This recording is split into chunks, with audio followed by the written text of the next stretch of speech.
दत्त प्रभु के अगले गुरु हैं उर्णनाभि।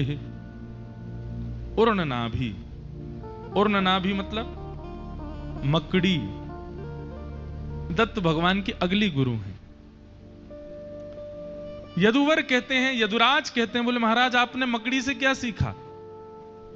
बोले मैंने मकड़ी से यह सीखा कि वो जिस जाले में विलास करती है वो अपने उदर से ही उसको प्रकट करती है, और विलास करने के बाद में उस जाले को अपने उदर में ही समा लेती है।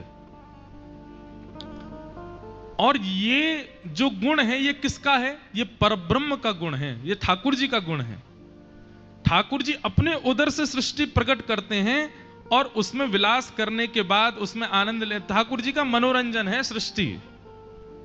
एक प्रकार से मेरा होना आपका होना, मेरा रोना आपका हंसना, आपका रोना मेरा हंसना, आपका गिर जाना मेरा उठ जाना, मेरा मोटा होना आपका पतला होना, मेरा गोरा होना आपका काला होना, ये सब ठाकुर जी का मनोरंजन है। अभी मनोरंजन शब्द आती कई लोगों के प्रश्न, अच्छा तुम्हारा जी किसी किसी के साथ तो बहुत बुरा होता है जीवन में, तो ठाकुर जी ऐसा मनोरंजन क्यों करते हैं? देखो ठाकुर जी मनोरंजन किसी की भक्ति से भी, मीराबाई के प्रेम से भी ठाकुर जी का मनोरंजन हो रहा है। लेकिन भगवान ने यहां पर एक विधान बना दिया, बोले मैं किसी मनोरंजन का, मैं किसी सृष्टि के सृजन का सुख तब लेता हूं जब व्यक्ति अपने कर्म फल कर्म भोग से निवृत्त होकर मेरी प्राप्ति करता है।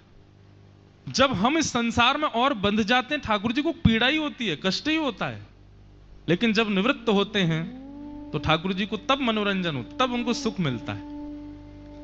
तो पीड़ा होना और किसी के जीवन में बहुत संकट है, उससे पीड़ा ठाकुर जी को भी होती है। श्री भक्तमाल में नाभा गोस्वामी कहते हैं, भक्त भक्ति भगवंत